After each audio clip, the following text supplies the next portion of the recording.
je vous propose la lecture d'un conte du soir.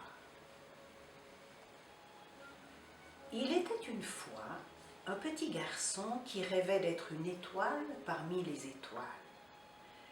Il passait son temps la tête en l'air à contempler le ciel. Il souhaitait aller dans l'espace, là où il pourrait toucher les étoiles et se promener entre les constellations, jouer et rester avec elles pour l'éternité. Il ne savait pas comment se rendre dans l'immensité noire et brillante de la nuit, mais il essayait. Une fois, il sauta avec un trampoline et bondit si fort et si haut qu'il effleura un nuage. Mais ce n'était pas assez. Alors, il prit un avion et vola à travers les nuages si vite et si loin qu'il atteignit la limite de l'atmosphère. Mais ce n'était pas suffisant. Alors, il voulut monter dans une fusée pour transpercer la stratosphère et pénétrer dans l'espace sombre et froid. Mais il n'y avait pas de place pour lui, car il n'était pas le seul à rêver de partir si haut. Des plus grands, des plus vieux et des plus riches avaient déjà réservé leur siège depuis longtemps.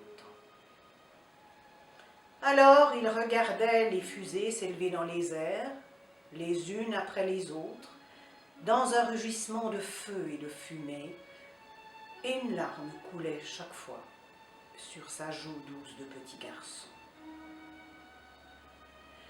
Un jour qu'il était assis sur un rocher, suivant des yeux le panache blanc à l'arrière de la fusée, et soupirant pour la énième fois, il entendit une voix à côté de lui. Cette fusée ne va que sur la Lune. Ce n'est pas suffisant pour rejoindre les étoiles. Le petit garçon se tourna et vit un vieux monsieur avec une longue barbe blanche s'appuyant sur un bâton gris et tordu. « Comment faire alors ?» demanda-t-il, impatient que le vieillard lui apporte la solution de l'énigme qui perturbait ses songes. Celui-ci, au contraire, lui posa une devinette. « Quelles sont les 3 choses que fait une étoile ?»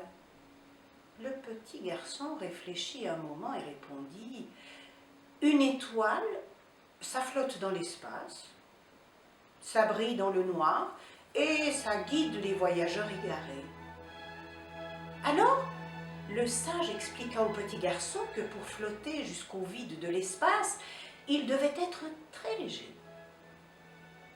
Pour être aussi aérien qu'un nuage, tu ne dois rien avoir dans tes poches. Tu dois offrir tout ce que tu possèdes à ceux qui n'ont rien. Pour alléger ton âme, tu ne dois rien avoir de pesant dans ton cœur. Tu dois partager ta joie avec les plus malheureux, ton courage avec les plus lâches et ton innocence avec les plus méchants. Puis, il lui dit que pour briller dans l'obscurité de l'espace, il devait être très lumineux. Pour être aussi scintillant qu'une étoile, tu dois croire intensément en toi. T'imaginer aussi précieux que de l'or, aussi beau que le diamant et aussi puissant que le soleil. Finalement, il conclut que pour guider ceux qui n'ont plus de repères depuis la profondeur de l'espace, il devait d'abord trouver la direction du bien et éviter celle du mal. Pour montrer le droit chemin, tu dois avoir les 7 qualités de la bonté. Tu dois être gentil, respectueux, serviable, obéissant, généreux, humble et reconnaissant. Mais le vieux monsieur avait oublié de dire au petit garçon que pour accomplir toutes ces choses, il fallait énormément de temps. Le petit garçon était, lui aussi, devenu un vieux monsieur sage et blanc, s'appuyant sur une canne grise, quand il réussit enfin à être une étoile parmi les étoiles, présent toutes les nuits à la même place, luisant dans le noir guidant ceux qui ont perdu l'espoir, les rassurant par sa présence immuable, veillant à l'infini, infatigable et bienveillant. Au revoir.